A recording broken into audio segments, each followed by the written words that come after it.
Hello,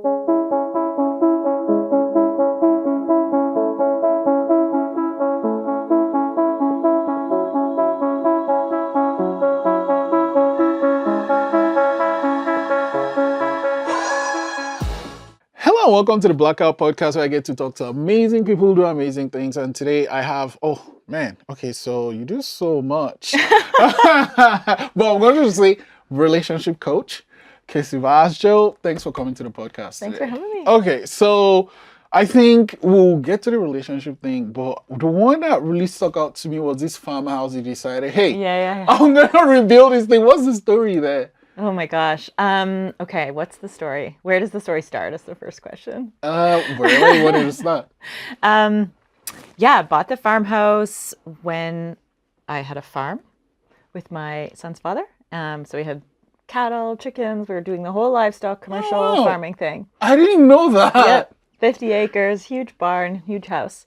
And that was one of our businesses. Okay. And then when that ended, it was like a pretty dark time that I like crawled my way out of and decided that I wanted the property, which was actually like a very cohesive decision and not a problem at all.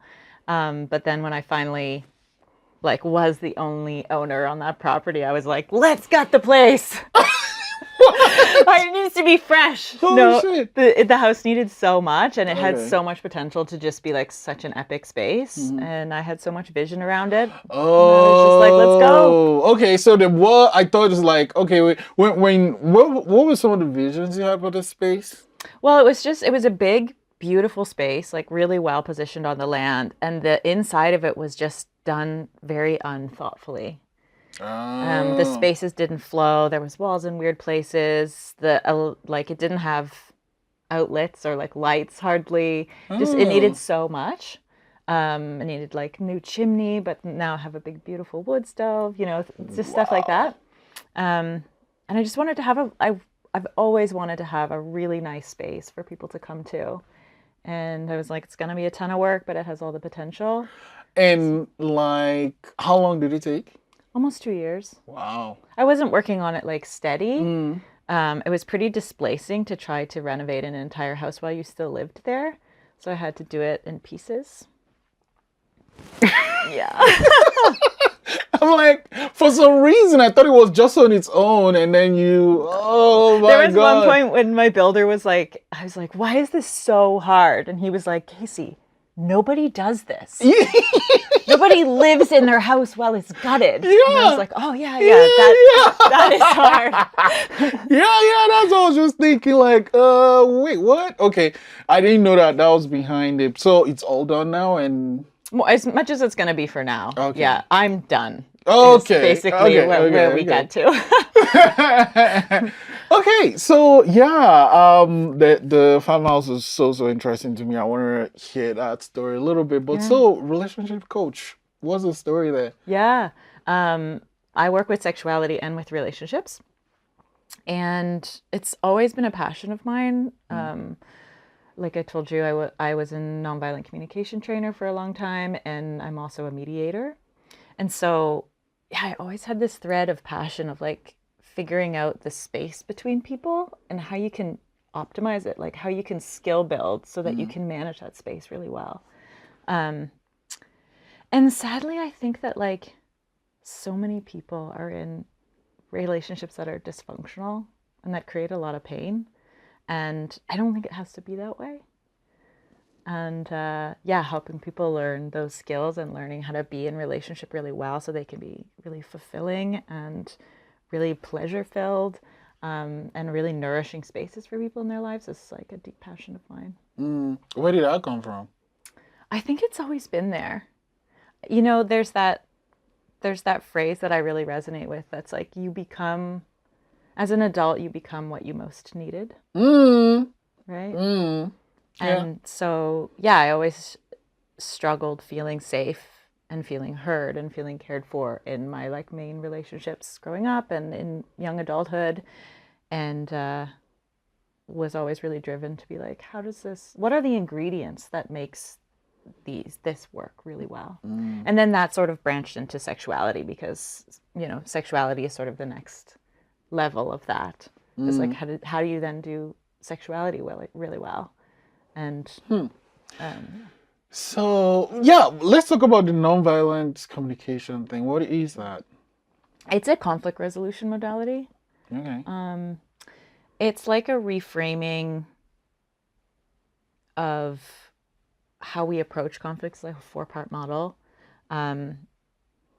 Instead of, the regular way that I think the average person would approach a conflict resolution conversation is like, here's what you did wrong, and here's what I need different, right? And what most people don't realize is the way they approach conflict and the skills that they have in that space often are pretty much guaranteed to get them exactly the opposite of what they want. Yeah, it just makes people shut down. That's like, right. I don't feel like talking about this now, or or like, because sometimes, especially when you're mad, is all the evil things you're thinking about, right?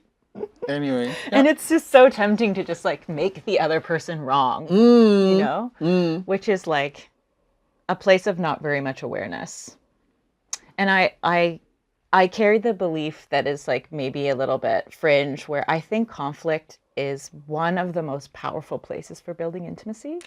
I agree with you, but I think it is about how it's handled. Exactly. It has the potential. Right. But it doesn't, unless you have the skills to take it there, it's not going to go there on its own. Because my whole thing is like, how you argue matters a lot in your relationship, right? So much. So it's like we can come together and figure this stuff out, or I can be like, it's your fault this, and it's my fault this, and so and I find that if you go through like the fire and come out on the other side better, you just even get closer together. Exactly. That's exactly what I mean. Like, one of the most important relationship skills that will ensure longevity in a high quality relationship is both people having the ability to repair. Like, repair is so fundamental in having good relationships. No, I totally agree. Okay, so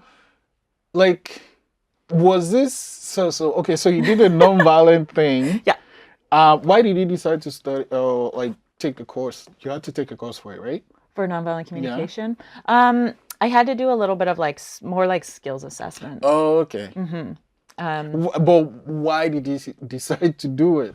Oh my God. I just came across the book. There's a book. Okay. Came across it on somebody's coffee table once, and I read it and I was like, oh my God, if everyone knew this, like so much would be different. And it just, I don't know, I just got really excited about it and started to want to talk about it all the time. And then kind of had a few opportunities to speak about it to larger groups of people in bigger spaces, at forums and stuff like that. And it just like really caught on. And what's the book called? It's called Nonviolent Communication. Oh, okay. Well, there you go. Okay. So you took that, and how did you get into doing mediation?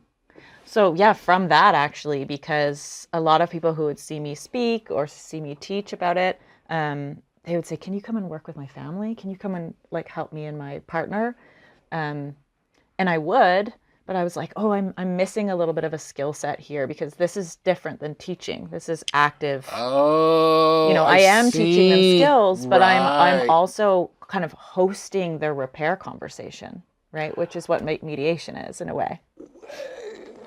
Before you go forward, so talk. I come with my partner. Go forward, go back. Right. Sorry, my brain is like a pinball machine. It's all right. Let's work with it. So I come with my partner. I'm like, we're going through this thing. What's the process? When I was doing mediation, they'd come with me, and then like a lot of the problem in conflict space is I'm stuck in my perspective. And you're stuck in your perspective. Oh, I just covered the mic, sorry.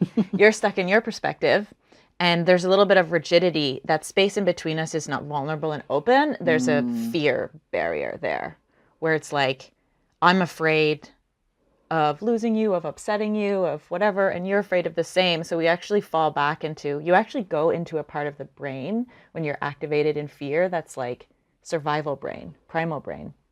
And sometimes your executive functioning actually goes offline. Oh. And you are basically a conglomeration of reactions.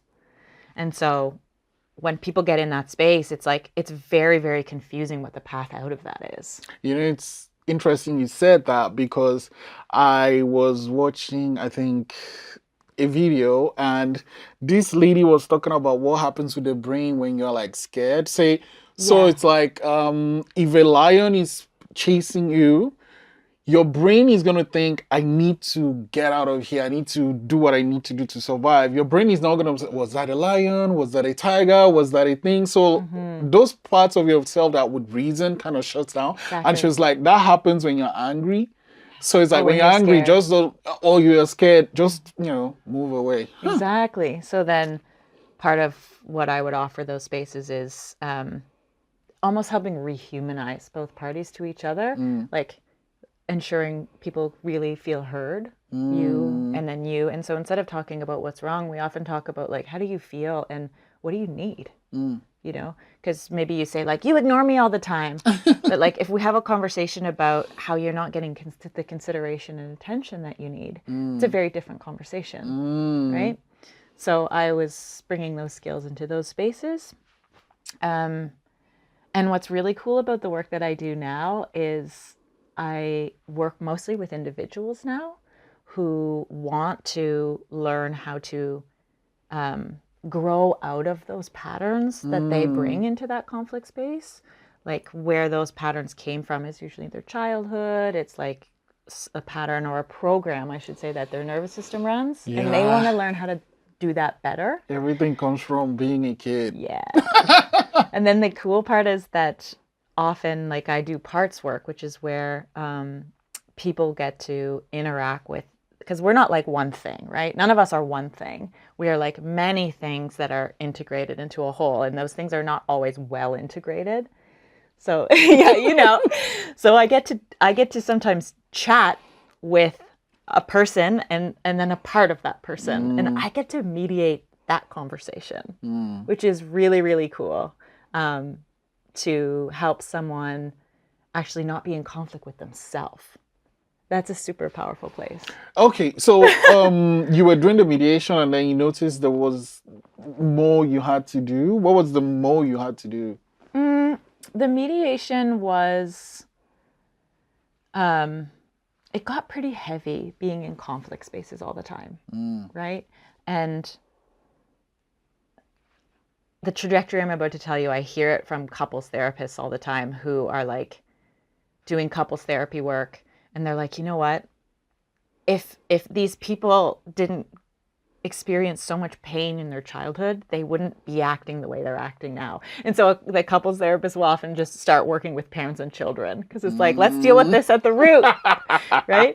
And so that's the kind of space I work in, where I was dealing with conflict all the time. And I was like, wow, if these individuals had learned their own inner integration and their own self-empowerment before they came into a relationship, this could be a super powerful place. And so that's more of I've kind of shifted back to doing that work with people now. And that's kind of like where the coaching thing comes in. And what was the process of becoming a coach? I did a year certification. It was pretty intensive. And it was broken up so beautifully, because the first section of the program is actually, I'm like the client. All of the coaching is being done to me, and I'm going through my own transformative journey, which was like one of the most impactful things I've ever done in my life. So you get the experience of really the client. now? Yeah, it was. Wow. Okay. Yeah. Honestly, Israel, like, I go into spaces now, and people who maybe haven't seen me for a couple of years would be like, I don't even recognize you. Casey? What? I'm like, yeah, it's me. I'm back. And that happens so often that, yes, I can say it was extraordinarily impactful. Holy smokes. And transformative. And then the next leg of the program is learning all of the coaching techniques. So there's like the core like competencies of being a coach. And then there's all of the practices and tools that I have in my tool belt that are specific to this style of coaching that I do. What's it called? Does it have a particular name, the type of coaching you do? It's a somatic style of coaching. Somatic touch? Somatic is, the soma is like the integration between the body and the mind. Oh, Yeah. okay. All layers of the brain. Wow. And including the body, and recognizing that the body is one of the spaces of our primary intelligence. I mean, it is all of you, right? It is all of you. Yeah. So it's a somatic style of coaching. And then we do that. Yeah, go ahead. Oh, we learn all of the tools and practices, and then we do practicum after that. That's what I was going to ask. Yeah. Well, go ahead. What's the practicum like? It was like there's a section of it that was with peers, and a section of it that was with like supervised with clients. Oh. So it was, you start with peers, with other people who kind of already have an understanding of the tools you're going to use, and then you get familiar with that, and then you start working with people who don't have a familiarity with the tools that you use, and kind of you build that up. And then the last part of the program was like about how to run a business as a coach. Oh, right, because you need to find the people to come and actually, and it's kind of funny because once you meet, or once you kind of say what you're doing, it's like, oh well, yeah, sure, of course it makes sense. Almost everyone needs this, right? Because the way we communicate, relationships are really important. The way we communicate matters a lot. Okay, so you're done now. I'm a client. What happens? Like, I'm like, oh, Casey, I saw your stuff and I want to do this. What happens? Yeah, the first thing that we do is get on a call together, and we have a conversation about like, what is it that you really want? Like, why are you here? Right. You know, if you could wave a magic wand and have an outcome in terms of your sexuality, your desire, your pleasure, your quality of relationship at the end of, say, 3 months working with me, what is that? What does it look like? And how do you want to feel? Oh, yeah. So coaching is very forward looking. It's very like, where do I want to be and what's between me and that? That space. And then you kind of like take them there. Huh. And for me, for this style of coaching, it's not so much about mindset. It's very much about the subconscious and what is the reason why you don't already have that thing? Because if you want it this much, you'd think that you'd have it. But there's something happening in your body, on your nervous system level, that's not letting you have that thing yet. Oh. Right? Because your nervous system, like I said before, it's running a program, right? It's running a program that it learned that's based on your past. It's not based on your potential. And your nervous system doesn't care about what you want or what makes you happy or what makes you fulfilled. All it cares about is what it thinks is safe. That's all it cares about. And so if your nervous system thinks you being a public speaker is not safe, and by not safe, I don't mean like you're going to die, but people will judge you. You'll be ridiculed. You'll be outcast. You'll be made fun of. If it's afraid of all of those things, it will never let you get on a stage. You will like buckle under anxiety before you are ever able to get on a stage. You will talk yourself out of it. You will like not make the first move because your nervous system's like, not happening. So what I do with people is we look at, where do you want to be? Say you want to be a public speaker, or in my work, say you want to be multi-orgasmic, or say you want to like stop repeating the shitty relationship patterns that you're in and like find your dream partner. Then it's like, what is your body doing that's keeping you from having that thing, right? Wait. So if your nervous system, oh, well, yeah, I get it. But I was going to ask a silly question, but then I answered in my head, so I'll just ask it anyway. If your body thinks I need to be safe, then why does it let you still get into those bad relationships? They end anyway, so your body's like, I shouldn't be here. No, actually. Oh, okay. Your nervous system prioritizes familiarity. Oh, that's what you know. It's like, okay. That's what you know. Those relationships have often make you feel and put you in the state that you were in most often in your childhood. They let you run your same patterns. And, there's certain relationship modalities that say marriage is your second childhood. Oh. Right? Where you choose a partner that resonates with your familiarity of your attachment figures. Oh, how was my mom? Yeah. I married my mom. Or whatever. And then the idea is that like we get into those situations as adults so we can try to rewrite the ending of the story. Oh my God. We can try to get what we want, but what we don't realize we've done is we've chosen someone who can't make the ending of the story any different. So, and then we just struggle. Yeah. And then we just struggle endlessly, and we have the same fight over and over and over and over. It's like, it's the same old thing. And the thing is, the power in it is people don't realize how much autonomy they have over that, right? When you realize, like, it's so easy to be like, oh, I dated this narcissist or whatever it is. It's so easy to put it out there.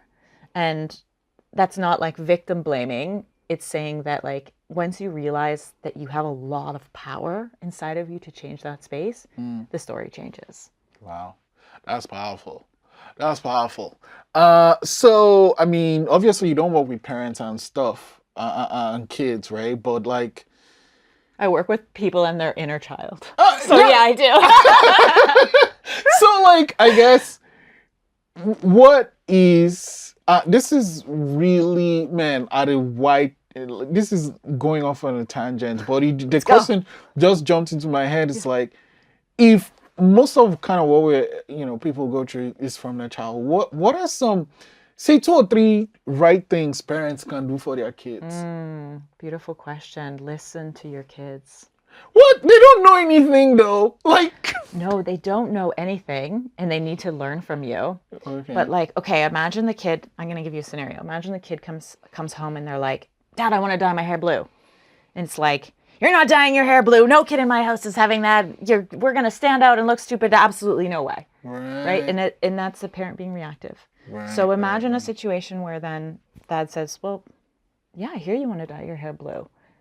What's going on there? And then the kid goes to the next level. Well, everyone else has blue hair at school and they all think it's really cool. And it's like, maybe then mom comes in and is like, yeah, if everyone jumped off a cliff, would you do that too? And again, shutting down the child. It's that mirroring. That's the real ticket. So then maybe somebody mirrors that expression. It's like, oh yeah, everyone's at school's doing it. So you're thinking that you might want to do it too. You're not agreeing. You're not giving permission. You're just staying curious. And then the kid goes, yeah, like sometimes I just feel like I don't fit in. And that's the opportunity, right? That's the opportunity for real building intimacy and safety between the parent and the child.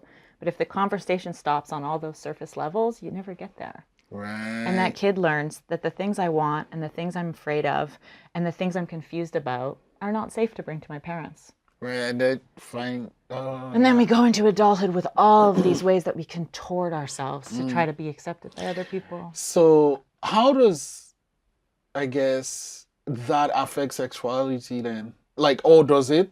It does, okay. Yeah, it definitely does. The relationship people have with their bodies is huge. And we don't just get this stuff from our parents, right? We get it from the media. We get it from the ways that the church has influenced the way we think about our society. We get it from the medical system. Medical system? Yeah. Like, actually, yeah, you're right. Yep. Yeah, you're right. So, yeah. It's a shame. I was. Most women can. Yeah. This experience, it's like, if you're like a man and you're like going through pain, you just get pumped up with stuff. But if you're like a woman and you're going through pain and like they'll try and find all the other fucking thing before they even listen to what you're saying. So I have and so like the dose that they were being given, like they had a dose before and it worked great, and then they had a new doctor and then the doctor gave them a different dose and they were like, but like I've been taking this thing all my life and stuff, not all their life, but that new dose was like punishment in a way, So yeah, you're right. Okay, I take it back. Yeah, I take it back. So then, what happens in people's bodies is often they have. I mean, there's so much shame in our society around sexuality and around pleasure, and we internalize these beliefs, especially as children. Like everybody's had an experience You where can't they're, experiencing self-pleasure in a curious way, and someone's like, oh my God, don't do that. can't Don't do touch your split. That's the worst, disgusting thing ever. Yeah. Keep that to yourself. And so we all get this idea that our pleasure has to be like in secret, as fast as possible, and as quiet as possible. And it's like, doesn't have to be like that. And so then we bring this like really contracted, afraid, ashamed, cautious energy into our sexuality, and we don't get nearly what we could get out of it. Yeah, I read this book, Come As You Are, and it's like, Yes, it's fantastic book. yeah. Come As You Are. Everyone go read it. yeah, it's like so eye-opening. Yes. Because and I mean, obviously, gender is a construct and stuff, but, when it comes down to like just the biological thing, as a guy, it's like, good to go. But like, like women identifying for or people like, they need time and space and to feel safe and stuff and all that. All those things you've said. For the most part. But I think that underneath that, it's like, how do we get curious about what that person needs? Right. Because like, some people don't need that. Some people do need that. And it's like, how do we not, we're all given this map, right? About what sexuality looks like. We're all operating on this silly, silly map that's from the medical system, from film and TV and media and porn and all of this. And then we actually get into the terrain and we go exploring and we're like, oh, it's different. This terrain doesn't match the map. Yeah, and then we think that the terrain is wrong. Right. We don't realize that the map is bullshit. Yeah. And we're like, well, fuck. Like, and then that's when we get into like performing and, trying to, this performance version of sex. But then, I mean,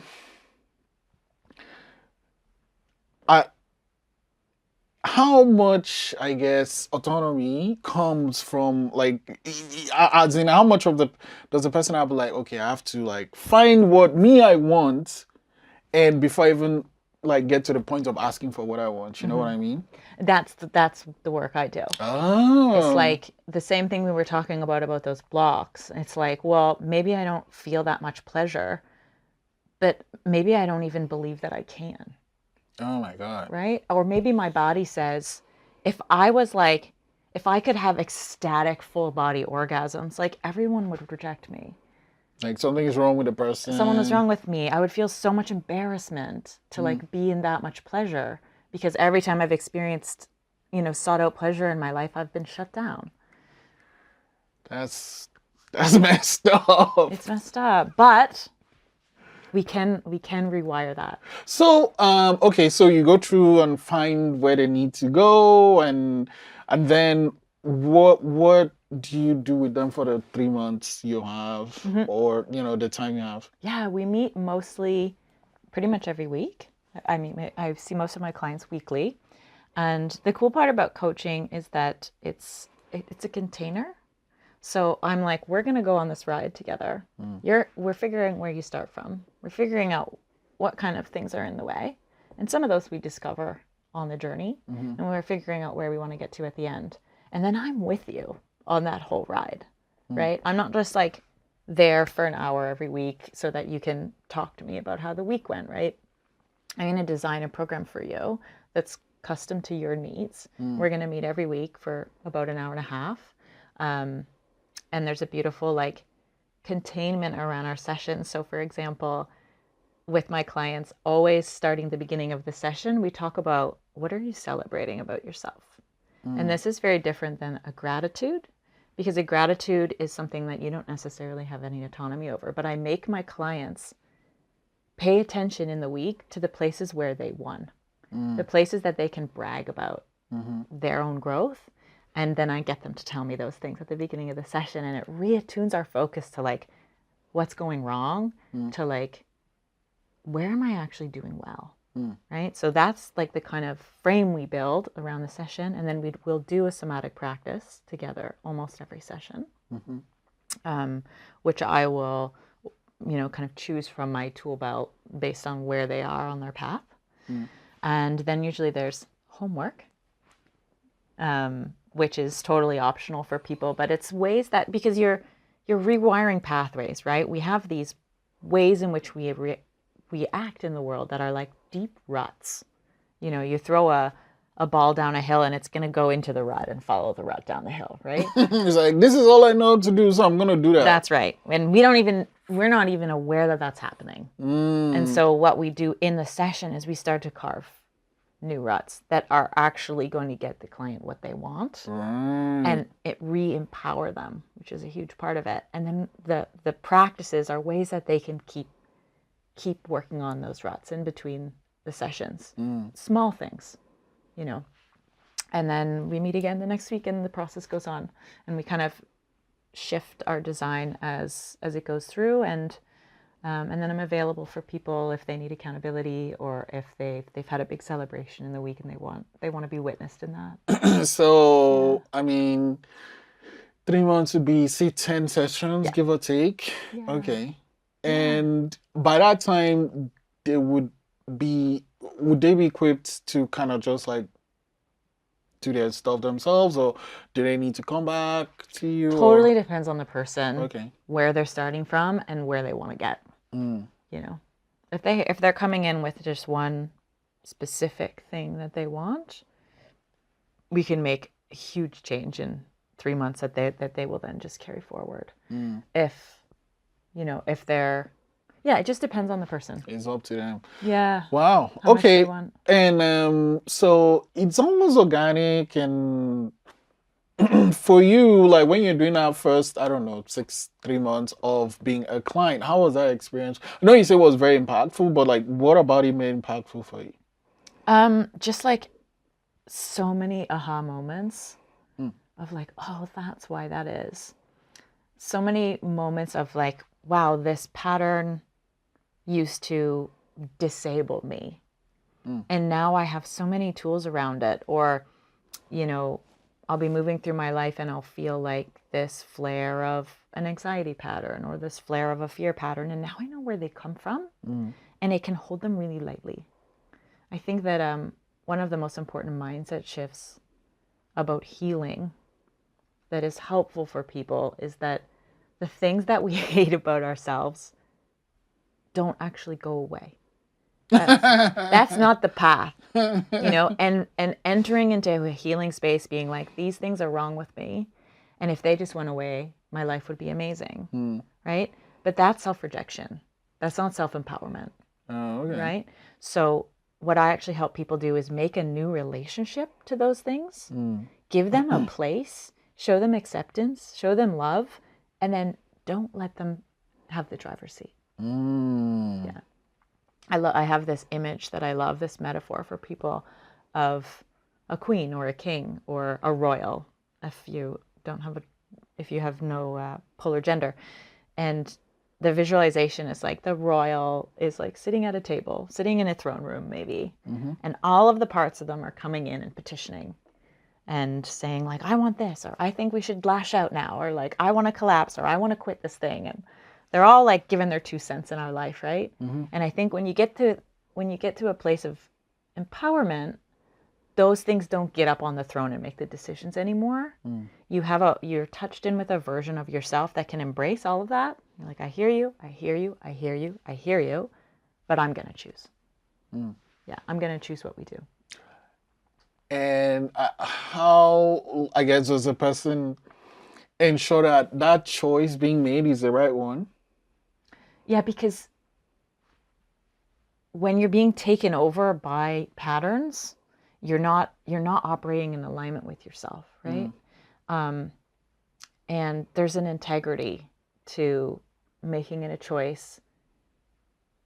There's not a wrong choice, but when you make a choice from a place that's aligned and truthful, you know, it doesn't mean there aren't going to be consequences to that choice, but it's like, it's the quality of autonomy that's there.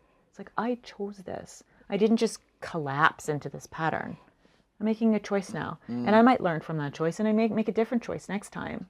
But the point is that I decided. Yeah, it's you. It's from me versus it's from this part of me that I might not, you know. Yeah. So, honestly, most of the clients that come into my container are like, I'm not having the kind of relationships that I want.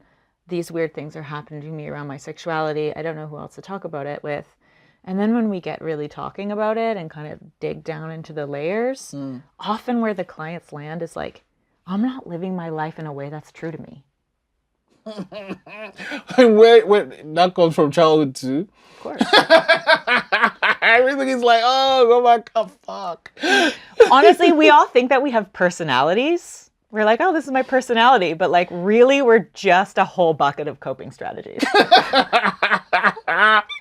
This is how you do the thing because your body's like, well, this is how we have to do it to handle it. Yeah. Life, people, humaning, right? Yeah, it's crazy. Okay, so, I mean, you mentioned church, hospital, and stuff, and especially like in North America, like sex is so, I don't want to say taboo, but kind of like, Oh, it is. There's a lot of shame around it. you know, it's like, and how do you, I mean, first off, the person reached out to you, so maybe they're in the space or the place they want to talk about it, but are there things you actually have to do to even get them more comfortable to talk about? Because talking about a person's sex or a person's sexuality is difficult, right? It is difficult, yeah. And I think that's the beginning of the work, right? It's like, what are you afraid might happen if you tell me about a sexual experience? Like, what is that inside of you that wants to block you from talking about that? Why don't you think that that's safe? Right? Let's figure that out. So then actually there's a path forward in us figuring out how I can help you. Right? That's the beginning of the work. If someone's showing up, then they have the capacity to get through that. They've brought themselves into the space. Wow. They're powerful enough. Is it always in person or online or? It's mostly online. Okay. Yeah, there's a few more like, yeah, I would say it's 95% online. Okay. And like, I guess online also helps keep kind of like that distance. Yeah. But like, do you find, is there any, is it more impactful in person versus online? It depends on the person, right? Oh, okay. The stuff that I do in person is more for groups. It's more like teaching workshops, giving seminars, like that kind of thing, where we can actually shift a lot of energy, like as a collective. And I think that the nature of the work and the level of like vulnerability of where people have to go in themselves, the little buffer of the screen can be helpful. And sometimes people will choose, depending on, you know, if we're working on like an inner child thing, like maybe not so much, but if we're working on something to do with self-pleasure in the session, maybe they want to turn their camera off. Maybe they just want me to guide them with my voice, you know, or maybe it just... Wait. Sorry. That kind of flew over my head, but then my brain was like, wait, what? Self-pleasure, like, are you coaching them through what they have to do to themselves, or? Imagine someone is so afraid of feeling pleasure in their body that they are paralyzed from even touching their own genitals. Wow. Oh yeah, a lot of women are in that position. They have no relationship on how to make their body feel good. And that is a birthright. That is sad, actually. Well, it's not sad for them. It's sad for us as a collective. Wow. Yeah. Wow. And so that. So it's like coaching them, like, wait, what? Yeah. So that's a space that we bring a lot of curiosity, a lot of consent. We go very slow. We're interacting with the body around its boundaries, its fears. So they have to. They don't have to do anything. No. They don't have to do anything. But I mean, they do have to, because like, if they're doing something, they kind of have to also be very blunt with what they're feeling, right? Because sharing with me what's going on is important, so we know how to work. Because And some people want that like live with me, and some people are like, well, I want to do different kind of practices, and then I want to have that stuff to do at home. Okay, like a homework. Yeah, thing. Or there's a practice that we'll do, or a meditation that we'll make together, or something, and then it's like, you can do this practice as a meditation. You can do this practice and add breath work to it, which deepens it, lets it go into a deeper level in your nervous system, or you can do this practice with self-pleasure. And that is like such a deep cue to your nervous system that you're safe when you're feeling like pleasurable physical sensation at the same time as you're trying to integrate a new idea. Wow. It's like a little bit of witchcraft. That's really cool. Wow, wow, wow. I mean, and how do you feel though? Like I don't want to say you have all this power, but you have all this knowledge and you are sharing with your clients and how does it feel for you? Oh my God. When I get off the call with my client, every time I'm like, yes, they are amazing. Right. Like, look at this progress. Or like when a client comes back after, this usually happens after like 3-4 sessions, the midpoint, when they're like, everything's like starting to change. And I'm like, I know. It is just so exciting. There's like no greater gift someone can give themselves. It's like having their own power back, right? Okay. So does that make it so it's like you kind of have like this, I don't know, secret code in your head. Does it make it difficult for you to date? Or... I wondered if that would come up. Yes, it does. Right. Yeah. So how do you navigate that? I don't know, Israel. I don't know. Because you have all this. Yeah, I have spent a lot of time investing in the skills it takes to have a really powerful relationship, and it's hard to find that in another person. You can imagine like going on a dating app and being like, in what ways have you invested in your skill building and sexuality and relationships? And everyone's like, what the fuck are you talking about? So right. Yeah. It's hard. Yeah, it's hard. So and it's almost like, I don't know if you watched The Matrix, like the movie. So it's like at the ending when you can see the code, like you're not it's kind of like, oh, I see this. It must be difficult though, because it's like when the person is saying, oh, you're dealing with this, like, do you ever have to like, okay, please just keep quiet, or it's always constantly? I think that like with relationships, like intimate romantic relationships, for me, it's like a bit of a different sphere. Like that's a bit of a unique standard there. Oh. But with friends and with family and with like colleagues and everyone else, it's like the code is more like I see what's going on. I can see like the pattern under the surface, and it actually just gives me so much more compassion. Right, because that's what I was going to ask. Does it make you want to hug everybody all the time?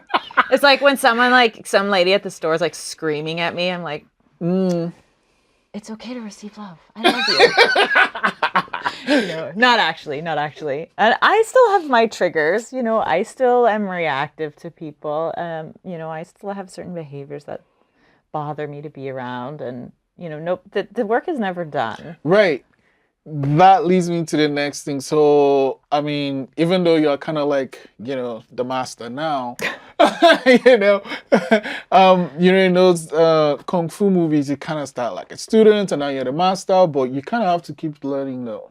So when you become the master, you realize, oh, now I'm really the student. Yeah. And so what are the things you kind of do to, I guess, keep I don't want to say centered, but like where you want to be, for yourself? Like, what are some of the things you have to do for yourself? Yeah, I have to eat really well and exercise.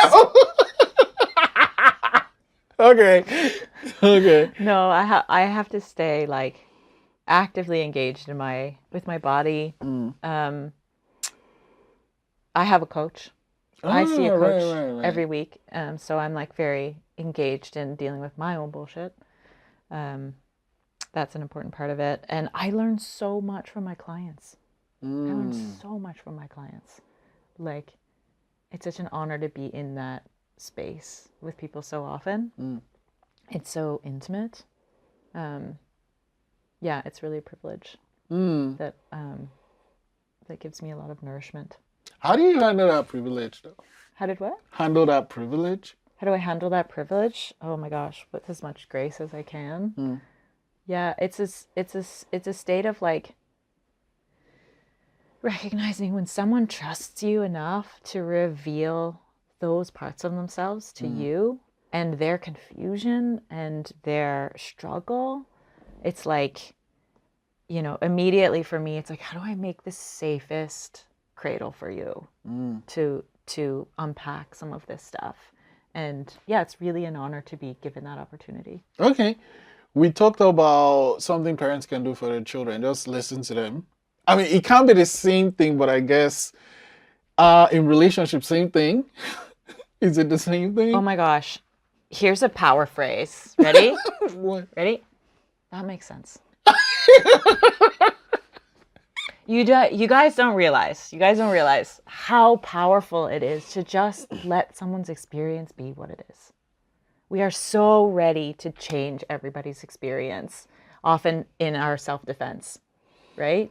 And so when someone's like, yeah, I'm pissed off because this happened, or I had this kind of shitty day at work, and da-da-da-da-da, it's like, we always want to fix it. Yeah, what do you need me to do? Yeah, we always want to fix it because it's like, we don't want to see someone we love in pain. We want to make the pain go away. But what most people need is like, it makes sense that you'd feel like that. Validation is huge. And validation doesn't mean agreeing with them. Like, maybe you think it's actually ridiculous that they're upset about what they're upset about. But the thing is that if you were in their shoes and you had all the history that they had, and you had the operating system and the nervous system that they have, their response makes sense. And so for someone to just be like, I make sense, is like huge. Like, it can't be overstated. And to just give that space, you know, advice is really helpful. Fixing problems is really helpful. But to just give someone first a little bit of space to just be with what's real for them is like super, super powerful. You know what? That makes sense. Yeah. Okay. Yeah. And okay, so we did the now sex. So with sexuality. Yeah. So with sexuality, what are I guess kind of tools that I guess individuals can use for themselves first? That individuals can use for themselves first. It's kind of like knowing what your pattern is versus and knowing like what you want. You know, if someone is just like masturbating to porn and they don't, that's not a problem for them. That's not a problem, right? It's like, what do you want? You know? And so it's not like judging the way anyone does something, but if someone's hungry for something else, it's like, let's figure out how to get you that. And some of the most powerful tools you have in that arena are slowing down. Slowing things down. Sex can be such a dopamine chasing space. And if you slow down, it lets you be more curious. Yeah? Okay. What if you just did everything in sex at half the speed? Right? That's going to sound scary to some people. Like, let's go. Like, that's uncomfortable, right? And so right. it's like, why? Right? Slowing down and paying attention to your breath. Your breath has so much power to move energy in your body. Paying attention to your sound. If you're not making any sound, okay. like if you're not making any sound, is an evidence that energy is moving. And you know, the more powerful an orgasm you can have is the more energy that you've got moving. So if your energy's stuck down here in a little tight little ball and your sound is like, you know, there's nothing wrong with that. Right. But like, let me tell you, there is so much more available to you. Right. It's like you're listening to the music with the sound at 2, but you can go up to 10. You could go to 10. Right. I'm telling you. Right. Yeah. And then, yeah, I mean, working with shame on your own is a really tricky thing. And that's often the reason why, you know, maybe people have like kinky desires or like have fetishes or want to try something with their partner that they're too afraid to ask about. That is one though. I mean, because I know you work with individuals, but what are there tools you can give them that they can you know says, I want to do this thing, but like you know, they would never listen to that. What are tools or what are things they could do to communicate that with their partner? Like they have. So are you asking? So like a client of yours is like, I want to do X with my partner, and I'm worried what they might say or how they might react. What are some tools you can give them to navigate that? Oh yeah. So framing the conversation is really good. How? Like instead of being like, I want to try this thing. It's like, yeah, I've been thinking about this thing that I want to try, and like let them in, right? It's like, I'm feeling really nervous about sharing this with you because I'm afraid that this might happen or this might happen or this might happen. And it would be really helpful for me if you have any kind of reaction that like, maybe you could just like be open-minded for a minute. And so framing the conversation is really helpful, and it puts everybody at ease, right? Often when we're afraid of something, it's like we barrel in and get it over with as fast as possible. And the other thing is then like, you know, and this is the piece that I work on people individually. It's like, if they do have a reaction, how can we be curious about that, about where that's coming from, about what that resistance is, in a way that they feel heard? Because when people feel heard and understood, that's a recipe for resistance dissolving. Wow. And so that's what I give people, so then they can take that back out into their life, right?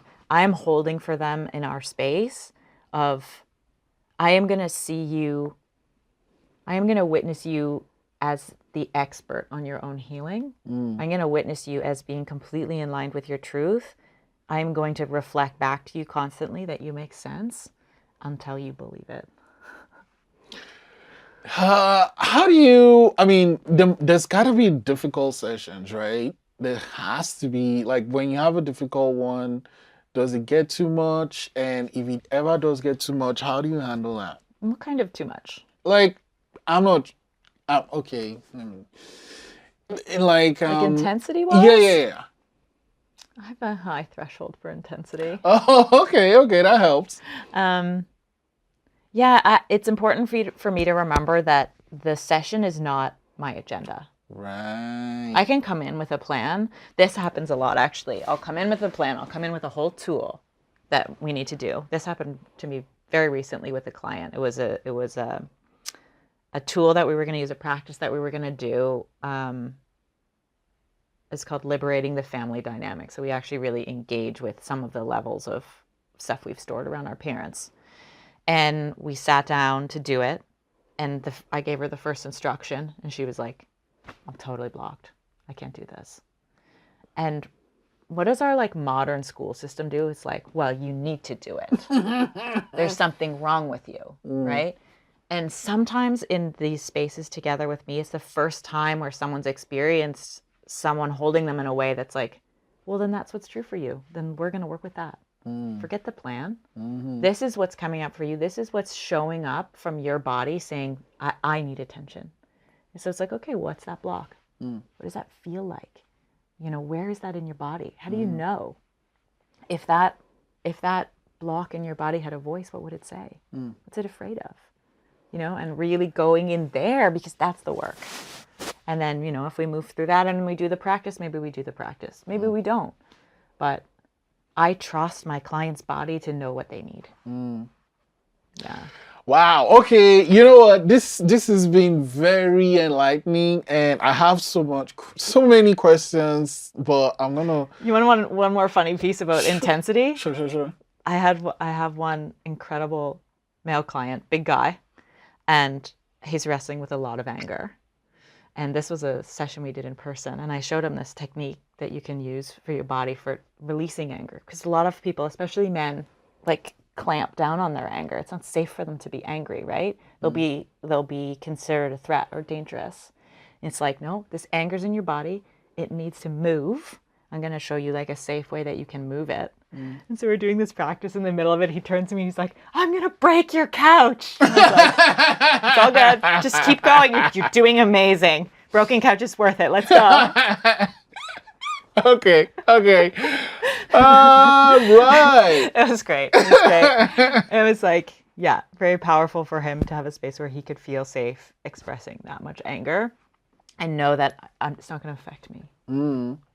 Okay, so I guess, I mean, you have your clients, you have the work you do. Are there any future plans for your coaching practice? Future plans? Doing stuff like this is kind of my next thing. I'm hoping to facilitate at some pretty big events this year. Hoping to be part of the Atlantic Sex Show. hoping to be part of the Tantra Festival in Toronto. So just, getting this work in front of more people, like introducing the idea of what's possible. This is like an important step.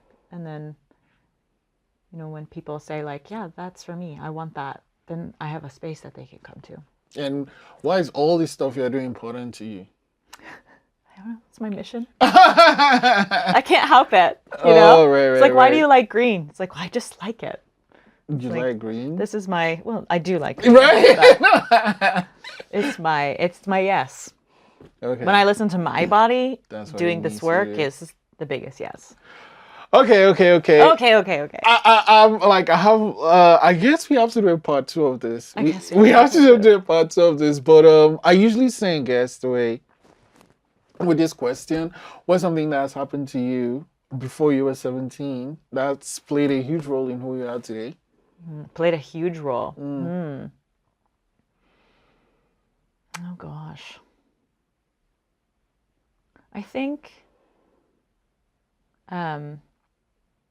for like the earliest part of my life, I felt really lost most of the time. And this is the story for another time, but I have a music degree in music performance. See, we have to do a part 2. There's other layers going on here. But playing music, playing in orchestra, was one of the first spaces in my life that I found meaning. Oh. And I remember having 2 different music teachers kind of around the middle school era, late elementary school, middle school, who were like, you should apply for these things. Like, talk to my parents, you should apply for this national band, you should apply for this provincial orchestra or whatever it was. And I did because of them.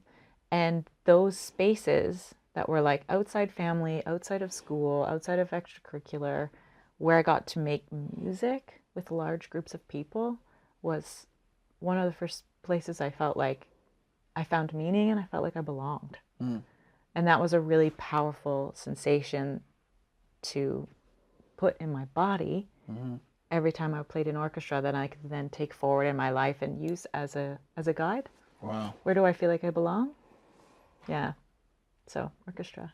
Wow. Okay. Well, so we really have to do the part 2.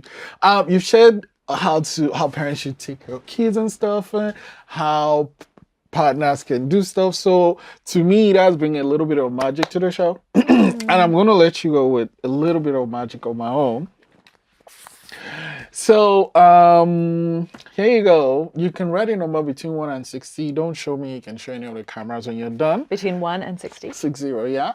And this magic cards are gonna help me tell you what the number is. Fun. Okay. Yeah. I'm gonna write my soccer jersey number. Oh fuck! You play soccer too? What is? Long time ago.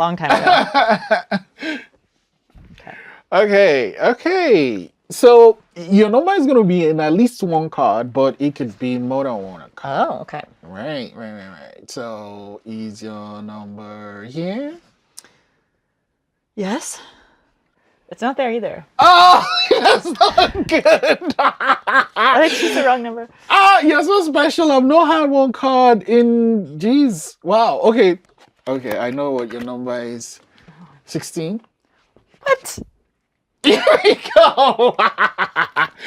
Casey, thank you so much for the amazing work you do. And thank you so much for coming to the podcast today.